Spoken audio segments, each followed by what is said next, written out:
Stuck between a libertarian and a Republican. Welcome to Publitarian Podcast.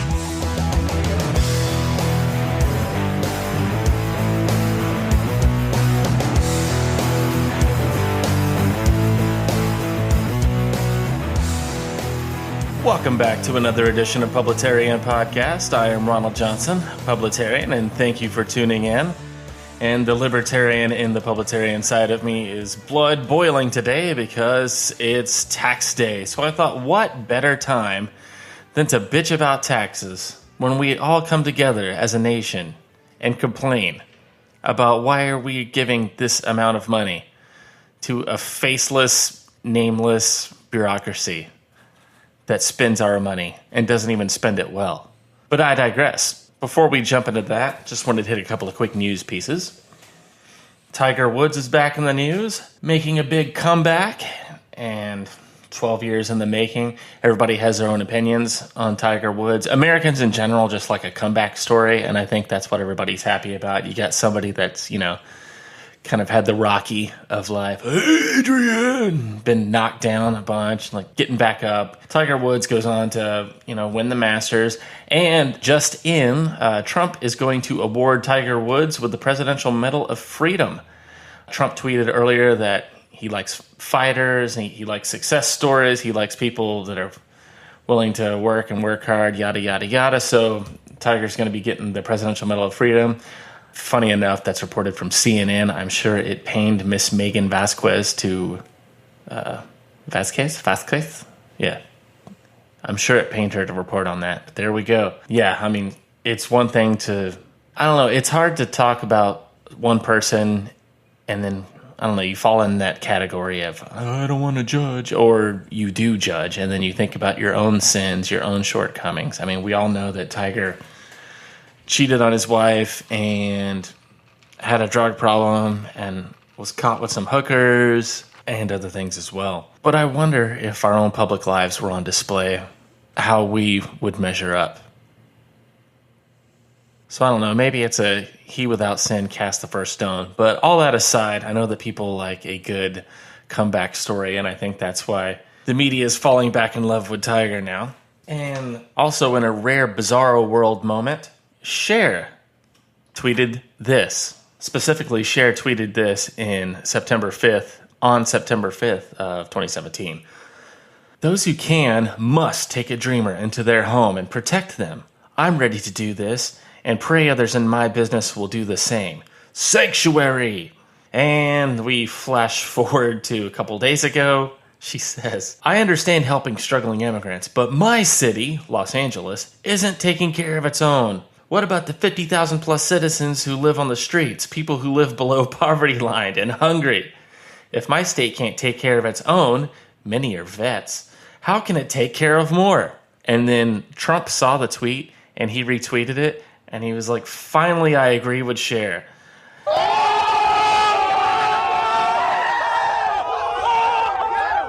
It's so amazing living in this timeline and watching the President of the United States take a position and pigeonhole the Democrats, the liberals, and the media into their own corner that they can't escape. Cory Booker is on the record now saying that this mass migration to sanctuary cities would not be safe. And any rational human being that's been paying attention would say, well, if it's not safe, then why are we having this conversation about them coming into the country in the first place? Which is exactly what Trump is doing. Classic 4D chess madman. Go President Trump. Now, as anyone who listens to this podcast knows, I am a gun-toting, meat-eating, alcohol-drinking, flag-waving American. And I love my country for all the awesome things that it does, for all the opportunities that it has given me. And there's also shortcomings in this country. One of them is taxation. And since it's April 15th, tax day for all of us here in the United States of America, I thought I would take this time and bitch about taxes. Yay! So buckle up, listeners of Publitarian Podcast. A rant is coming. The beer fridge is happy, by the way. Not enjoying a beer. I am enjoying a Cuba Libre, which is basically a rum and coke with some lime juice. So I do believe I'm going to call this episode Taxation is Theft. This will be episode number 45. So, a little bit of history of taxation in the United States. Ironic that if you look at the tax burden that we are paying right now, according to Fox News, actually, average American household pays $26,000 in taxes. And then rewind history to around 1773, the Boston Tea Party, the East India Trading Company, taxation of the states on tea. You're looking at a few shillings per how many pounds of tea. It would have been, maybe a 2%, 3% tax. We went to war over that, or at least that's what helped spark the Revolutionary War. Now, fast forward to us paying 30%, 40% in taxes that gets flushed down the toilet. George Washington would be kicking us in the collective balls if he were around today. And we would deserve it, that we've let ourselves get to this state. It's pretty much what I've talked about before, the boiling frog. You put the frog in the pot, the water boils, but you just turn up the heat slow, slow, slow. Starts off in just lukewarm water and just turn up the heat slow, slow, slow until he doesn't know he's being cooked alive. And that's where we're at with taxation. Actually, that's where we're at with a lot of policy in this country. We're about 40 years too late to a culture war that we're just now finally taking up arms and trying to fight against. But that's a whole other podcast. I'm focusing this one on taxation because taxation is theft.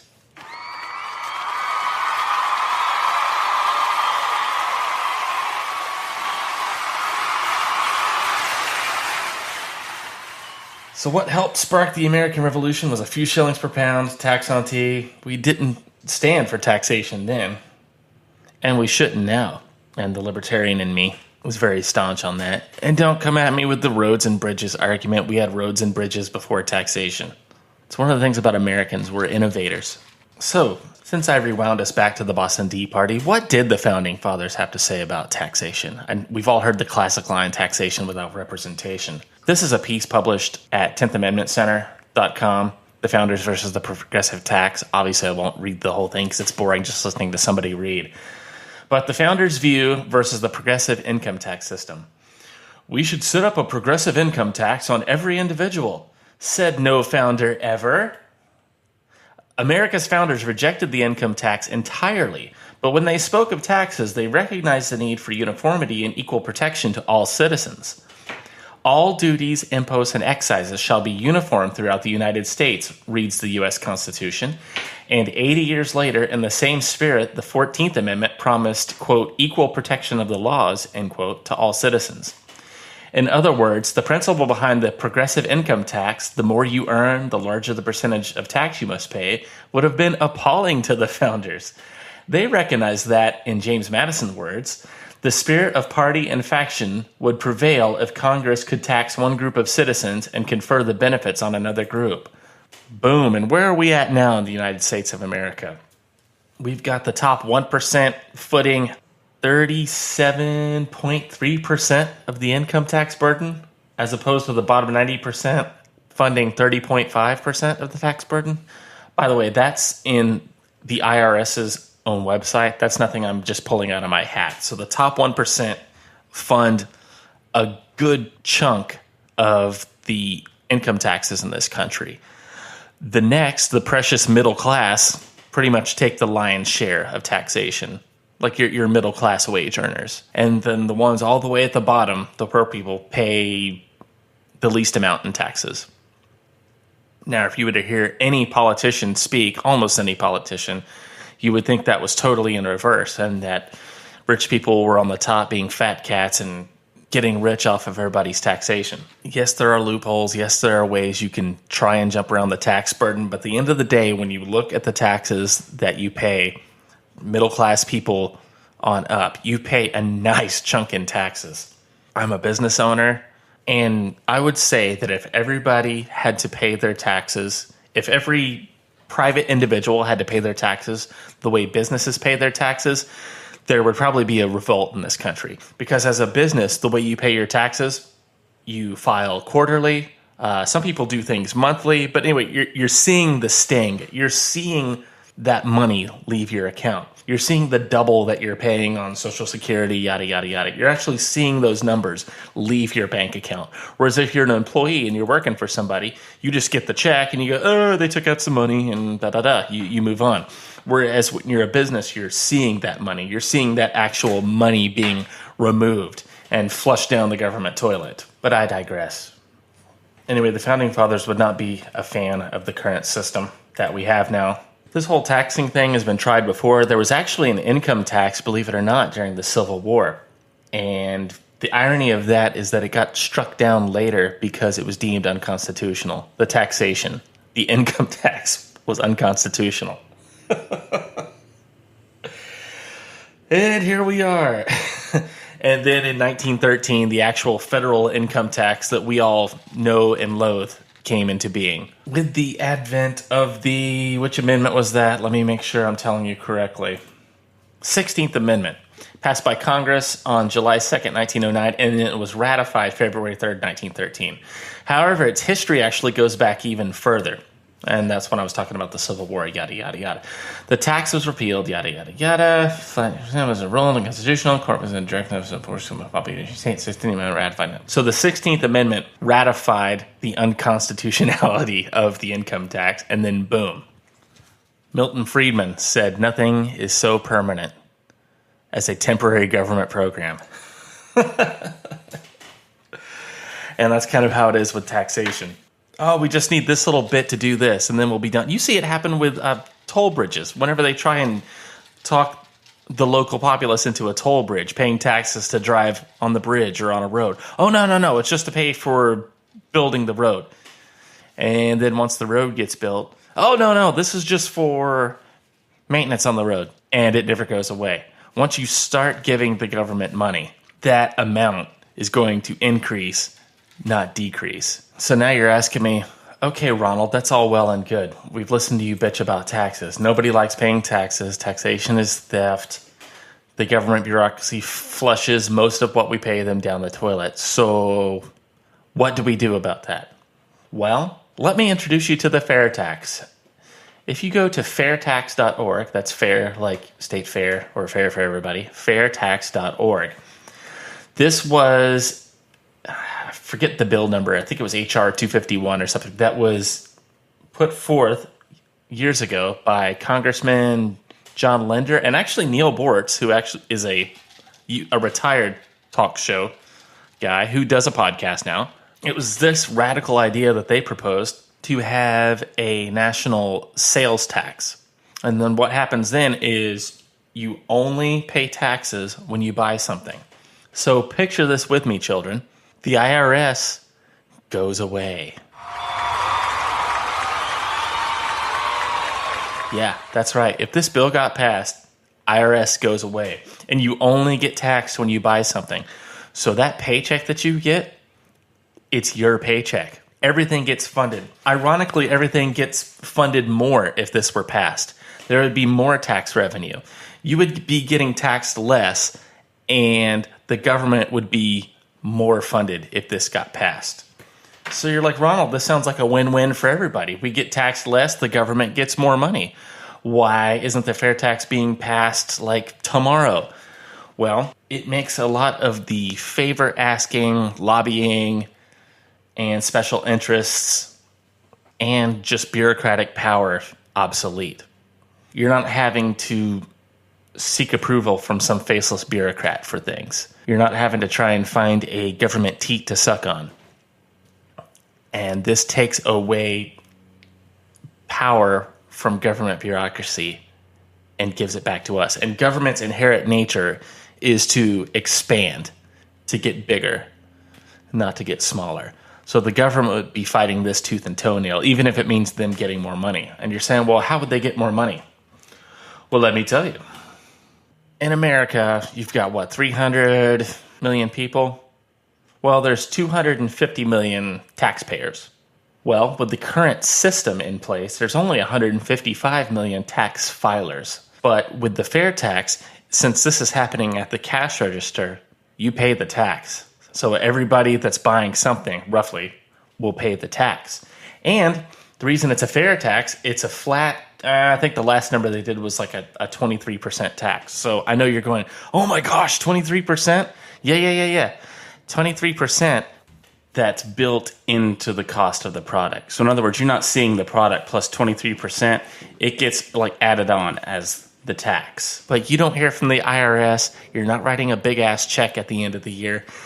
And it's less money when you look at it over time. Huge proponent of this plan. There are some congressmen and senators that have signed on board, but even on the Republican side, it's just too tempting to have that power, to not give it up. It's too tempting to not give that power up. So anyway, look it up if you would like, the fair tax. It's again, fairtax.org. It's basically kind of like a flat tax, but it's really a national sales tax. You pay for it one time, that's it. And then the next question, oh, what about the poor? The poor will suffer. No, actually, if you're in a certain income bracket, your tax burden gets taken care of for you. Like you get a rebate at the end of the month, I do believe.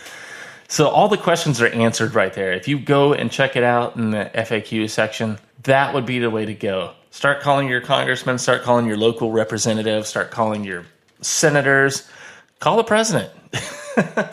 It would give the average household around $9,000 more a year in take-home pay.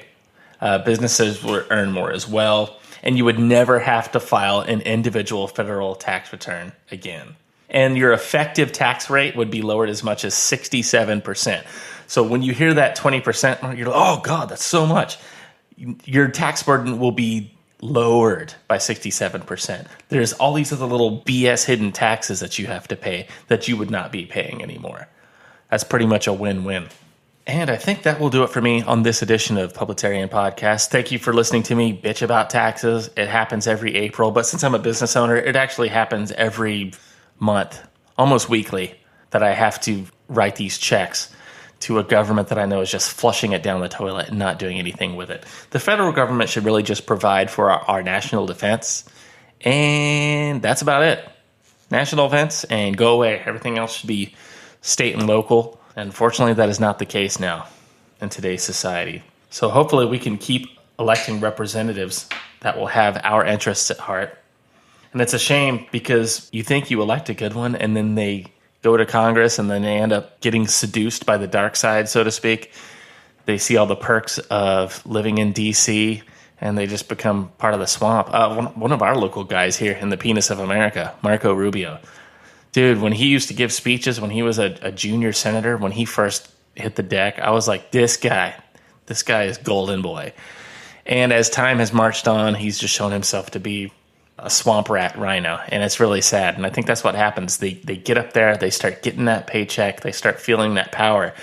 And power can be very seducing, which is also why I believe in term limits, which is something else I don't think will ever get passed, because you're basically telling a representative to willingly give up some power that they have. It's the same problem with the fair tax. So all we can do for now is to continue to make people aware of the taxation situation that they're in and continuing to educate people, continuing to push back against this culture of dependence and servitude to the federal government and get some things done. Anyway, that will do it for me on this edition of Publitarian Podcast. If you want to reach out to me, I am publitarian@gmail.com or thepublitarian@gmail.com. I am Publitarian on Instagram. I'm Publitarian on all the social medias. And I will see you guys next week. Thanks for listening.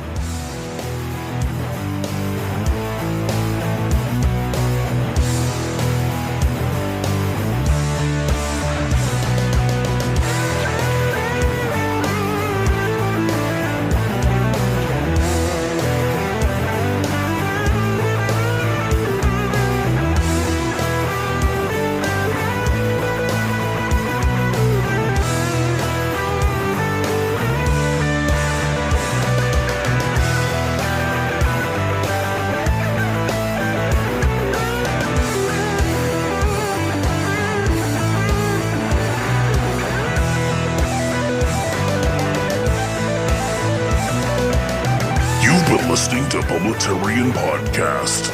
Copyright 2019.